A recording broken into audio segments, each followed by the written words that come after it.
Welcome to the winter edition of Inside Rice University. I'm your host, Chris Sanders, a senior here at Rice. The campus is busy with the new semester, building projects like the Moody Center for the Arts, the Brian Patterson Sports Performance Center, and a new office building near the Allen Center. Here's President LEEBRON with details on other important items at the latest town hall.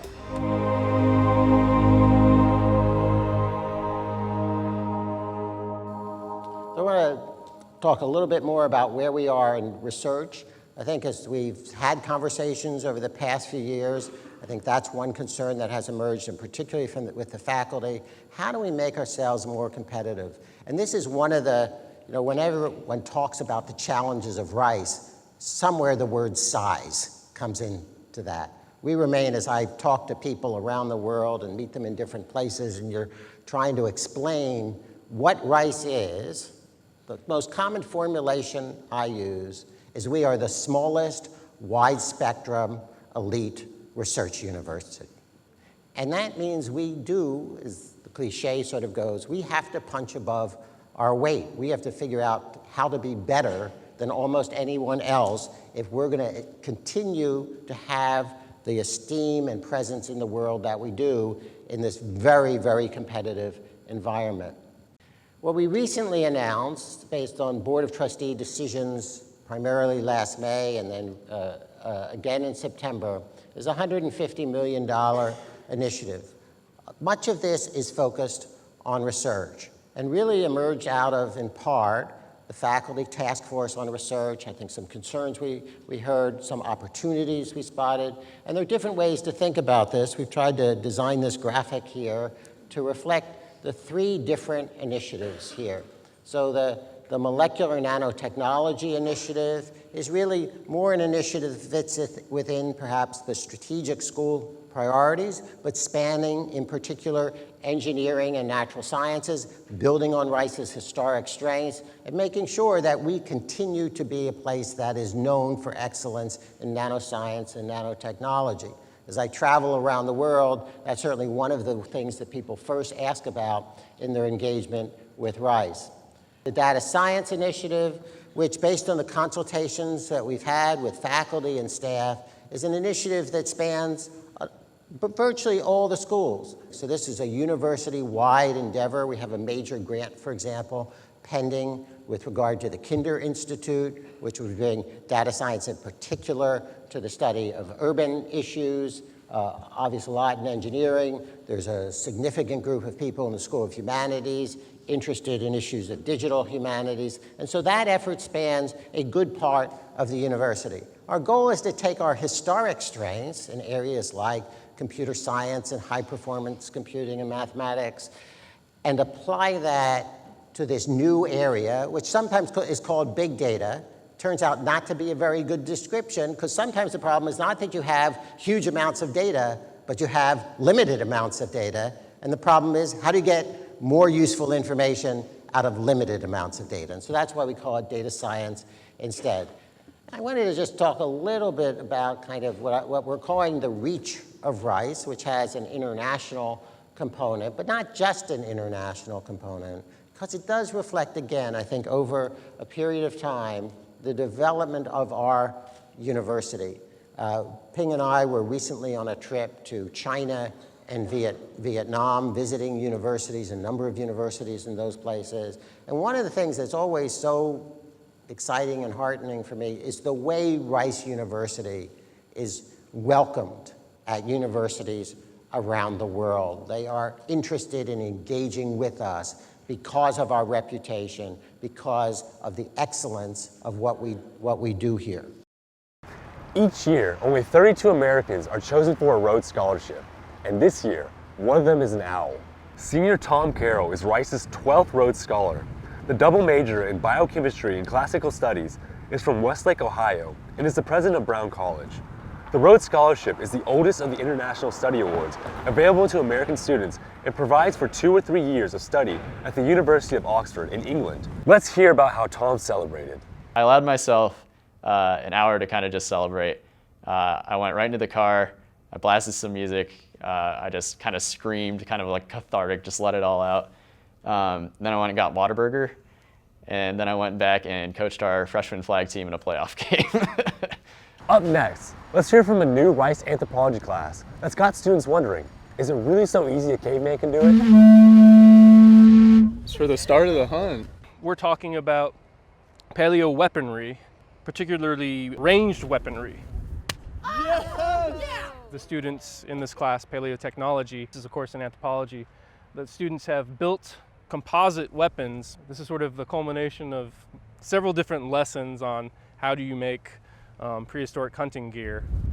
So it's the actual crafting and utilization of paleotechnologies rather than just the study of, and then learning about it through that sort of crafting.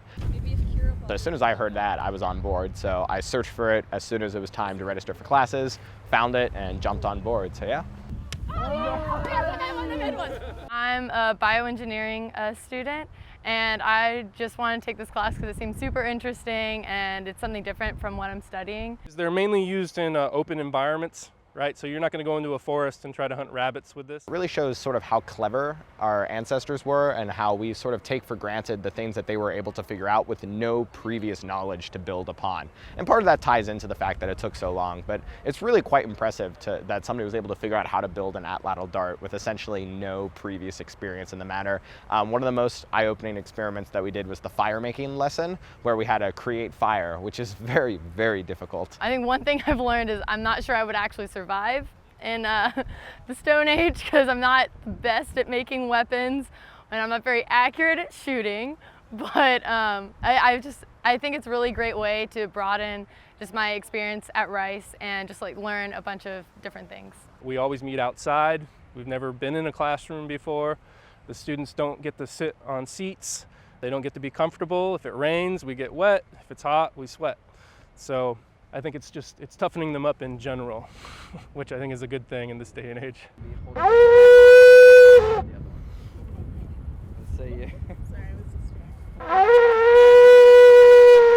Can you imagine getting to perform with the oldest and most prestigious orchestra in the country? 7 Shepherd School of Music students will find out after being selected for an immersive week with the New York Philharmonic. Here's the story.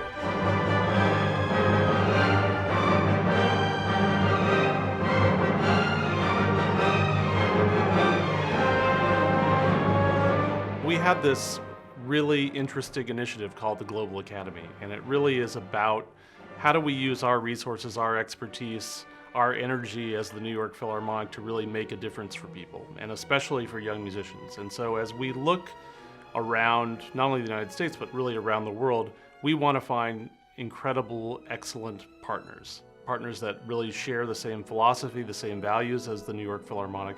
So the Shepherd School is an obvious choice because of not only their incredible level of artistry and great education here, but in terms of their commitment to the craft of orchestral playing.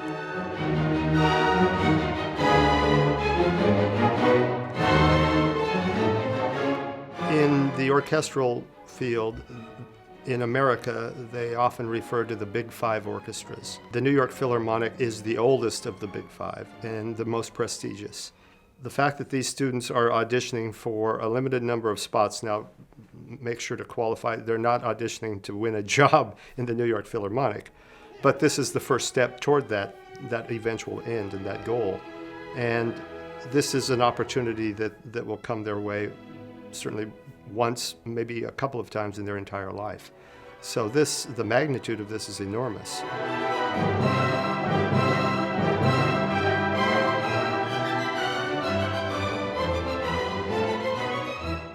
What we are looking to do is figure out how do we kind of in a flexible, modular way offer the talent and the expertise of the New York Philharmonic both on-site in other locations with our partners. Make a nice swell, but don't lose it completely when you resolve it. But also taking the best of their talent and bringing them to New York for a kind of an immersion in the New York Philharmonic environment. This is a once-in-a-lifetime opportunity, and especially since this is the first time it's happening for Rice students, it's hard to really quantify that kind of value. But for me personally, I mean, it means everything to me. It's validation, it's reaffirmation that I'm sort of on the right track. Getting to play with these world-renowned musicians in a world-famous orchestra, it's going to be pretty cool. What excites me the most would definitely be playing next to the orchestra inside the bass section. You learn so much just by sitting by the players in the orchestra. I mean, they have so much experience. Some of them have spent probably 40, 50 years in that orchestra. The level that they're at now and experience is definitely amazing.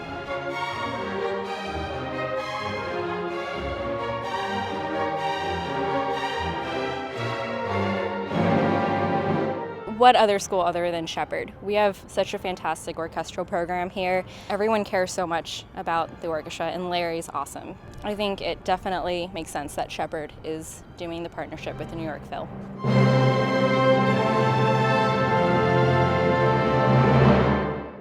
Ever since I've got here, it's been nothing but going up with my growth as a musician. This is the best place to be.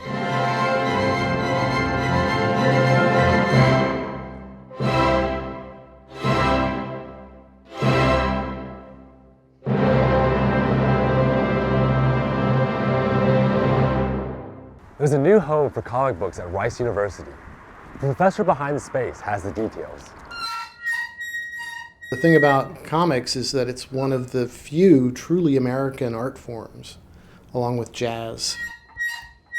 Our hope with the comic art workshop here is that we'll be able to grow this into really, first and foremost, a drawing resource, because these are beautiful drawings, regardless of their commercial point of origin. It's great to be able to teach students by bringing them in here and showing them the original things and looking at how the artists move their hand, how they organize the page. Well, first I say, oh, I'm taking sequential art. What's that?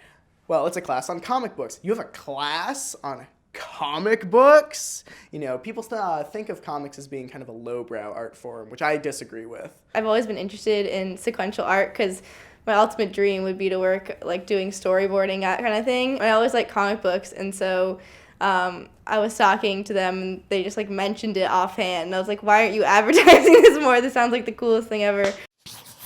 I've always read comics. I've always watched, animated shows. I've pretty much been immersed in and obsessed with comic books and similar art forms for my entire life. The fact that we have a class on it in a dedicated space to teaching about comics is amazing. I didn't know about it until just this year. Sequential art is a term that was coined by an artist named Will Eisner, and he's a kind of a giant from the comic book field. And he wanted to elevate the discussion around comics, and the best way he thought he could do that is by changing what comics are called. And so sequential art is literally artwork that you read in a series. And what I'm really teaching is critical thinking, a sort of analysis of material, and I'm teaching creativity, and I'm teaching students how to make work that is clear and that persuades. And those are all incredibly useful skills, whether or not they go on and become important comic book artists. Our students are learning these valuable real-world skills through this apparently frivolous and fun material, which is comics. What I'm learning from this class is how to convey ideas in, distinctly from the way I learn in English classes, how to convey my ideas in a logical and concise fashion. It's so interesting that you can consider it a class because it's so out there and fun. It totally fits in exactly with Rice's philosophy of being unconventional learning, I think. We meet at a college noted for knowledge, in a city noted for progress, in a state noted for strength. And we stand in need of all three. For we meet in an hour of change and challenge, in an age of both knowledge and ignorance. The greater our knowledge increases, the greater our ignorance unfolds.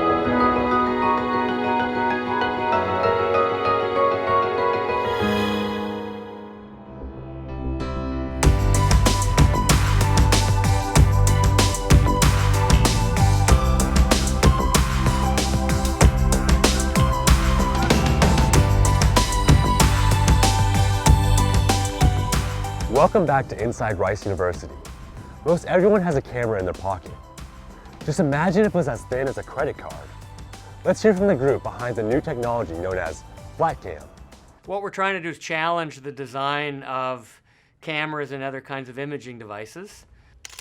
If you get right down to it, we've spent the last 400 years perfecting a single design for a camera that consists of a sensor and a lens. We're trying to change that in a radical way. In our approach, we're trying to challenge the three-dimensionality, the chunkiness of standard camera designs by a new approach that can make cameras very, very flat. So they could be very thin, they could be very flexible, and they could be used in a lot of applications where lens-based cameras just can't be used.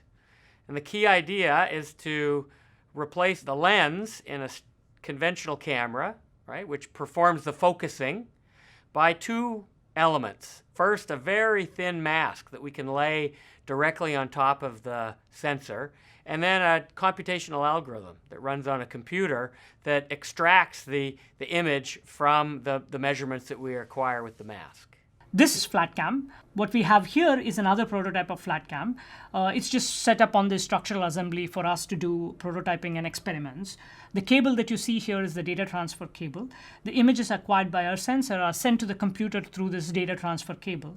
In the computer, inverse algorithms are used to focus and reconstruct the image. This camera does not have a lens. The computer algorithms do the task of focusing and reconstructing an image from the measurements acquired using flat cam. These are early days, and there's still a lot of work to be done to perfect the technologies and the techniques. But what our design offers is a completely new design space that we can work with to design exotic new kinds of cameras.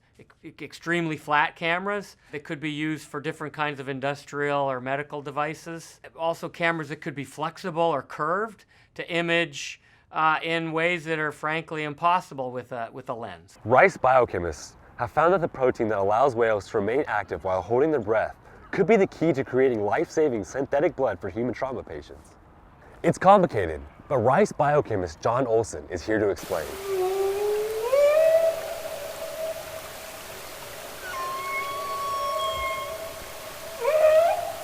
Can we design a hemoglobin that would work outside of a red blood cell and be a transfusing agent to carry oxygen? That's really what's needed on in the emergency rooms and in the emergency vehicles. Right now, if you're bleeding and you've lost a lot of blood, you got to get fluid in there, and they put colloids in there just so the pump will be primed and keep working. But it doesn't carry oxygen.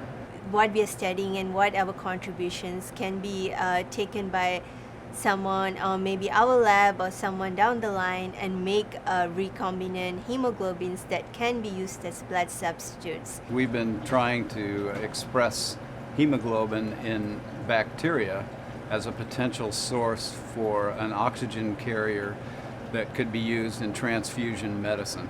In a sense, we were trying to make hemoglobin to substitute for whole blood, but we needed to make a lot of it in bacteria.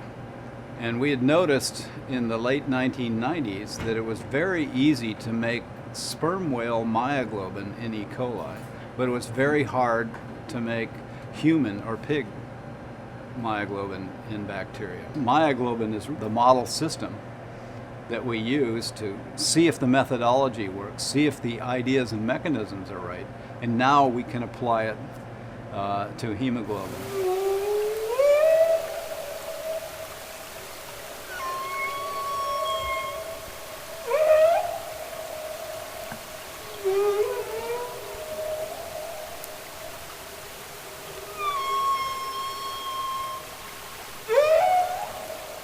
Whales have very stable myoglobins. When it goes, starts to dive deeper in the sea, that it depends more on the stored oxygen by the myoglobins as its sole source, because it doesn't have oxygen resources. It depends on this specifically in their muscles. So it needs those myoglobins to be more stable. That's what PREMILA is working on now, is to take our ideas with myoglobin and use them to go after these recombinant hemoglobins that have the potential to be blood substitutes. Rice sociologists are looking into the impact of food availability in their latest study. Researcher Rachel KIMBRO has the details. So in 2013, about 20% of all households with children in the United States were food insecure. So 1 in 5 children is experiencing this within their household. We're serving about 2,500 kids a day now. A third of those kids, the parents have told us it's the only meal they're going to get that day. So here we are in this huge city of Houston with all kinds of resources, and we have kids that if we were not bringing them a meal, they would not eat that day. We used data on about 7,000 children who are part of the Early Childhood Longitudinal Study, which is a nationally representative study of children who were in kindergarten in 2010-2011. And what we found was a little bit surprising to us. First, we found that food insecurity didn't impact academic outcomes or achievement at all, but it did impact behavioral outcomes. So we looked at self-control, interpersonal skills, and externalizing and internalizing behaviors. And kids who were food insecure had worse outcomes on those measures relative to kids who were never food insecure, so the most well-off kids. We also found that kids who were food insecure had lower scores on a health measure, sort of a general health measure. So their parents were more likely to report that they were in poor health. The other thing that was surprising, though, was that it was really the kids who were transitioning into food insecurity who had the worst outcomes, even worse than kids who were food insecure at both time points. So what we take away from that is that there's really there's a crisis that occurs within the family's household that results in the child going from food secure to food insecure, and that crisis is having a global impact on child well-being. So maybe not academics, but definitely on behavior and definitely on health. You see these amazing grocery stores at this point. I think it's hard to imagine sometimes that there are people that are going hungry right down the street because they just don't have opportunities to be able to walk through that door.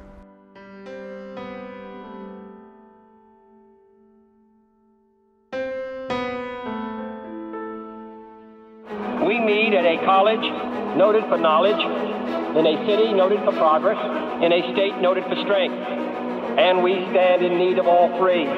For we meet in an hour of change and challenge, in an age of both knowledge and ignorance. The greater our knowledge increases, the greater our ignorance unfolds.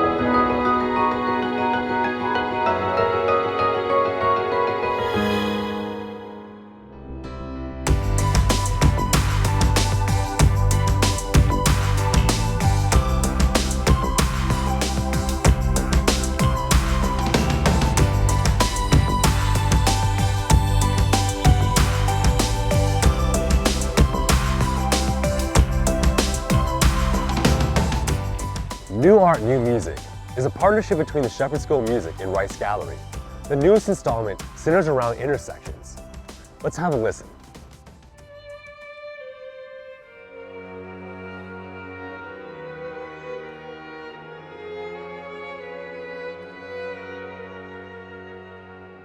The installation this semester is called Intersections by Anila Agha, and she was inspired by a visit to the Alhambra in Spain, where she was most struck by the fact that people of all different races and religions were gathered together, appreciating the space with no discrimination. And so she created this incredible and very powerful piece of art, sort of inspired by the geometric designs she saw there, and they're heavily based in Islamic art tradition, but the piece obviously transcends religion and just creates a really inclusive space for everyone to participate in together. And because of the shadows cast by the light in the box that she carved, everyone is participating in the artwork, which is really a testament to the inclusivity.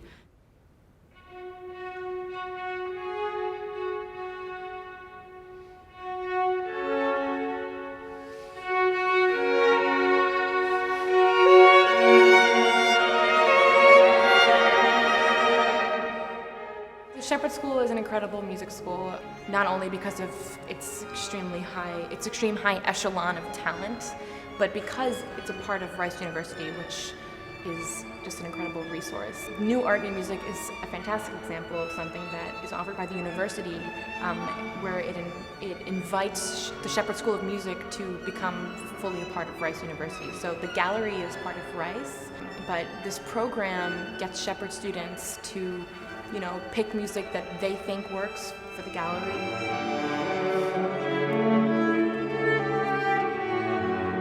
What's really special about Rice University is you can find, the niche you like. So for me and Claire, this was a great opportunity to, take our interests in art and, just culture in general and bring it outside of the Shepherd community to the Rice community.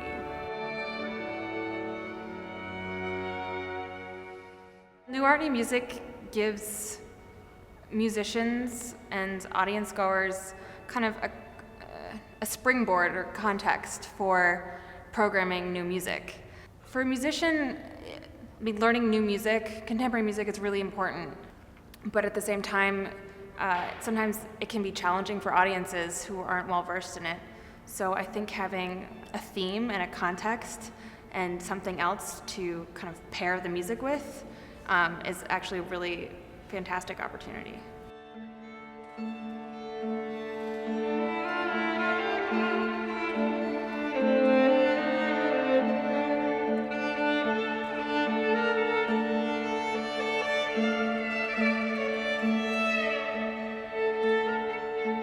Playing in this space it's magical. This specific piece by Anila Aga does a fantastic job of completely recreating a space, and it's almost sacred. It's like a sacred space playing in it. It's so beautiful, and you're very much a part of the installation, and the sound is very consuming in there. I really let the art wash over me as I perform the music.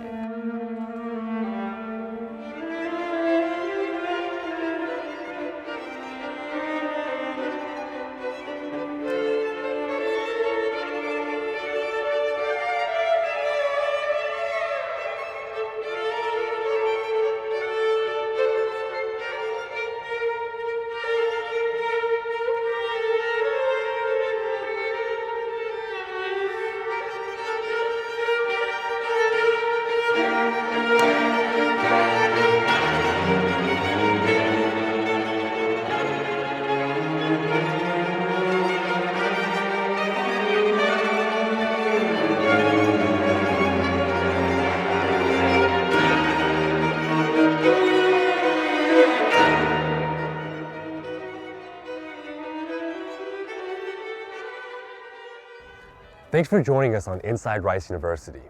For more information about Rice or any of these stories, visit us at rice.edu.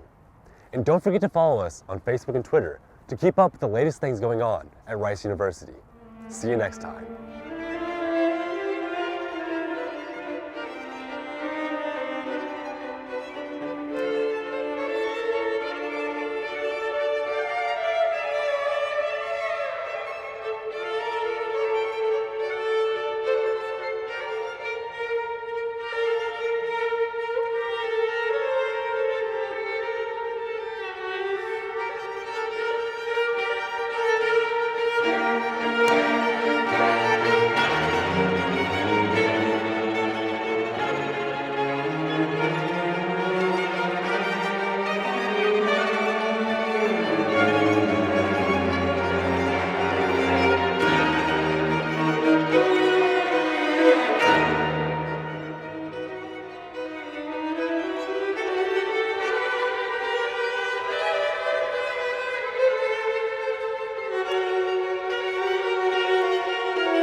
Thank you.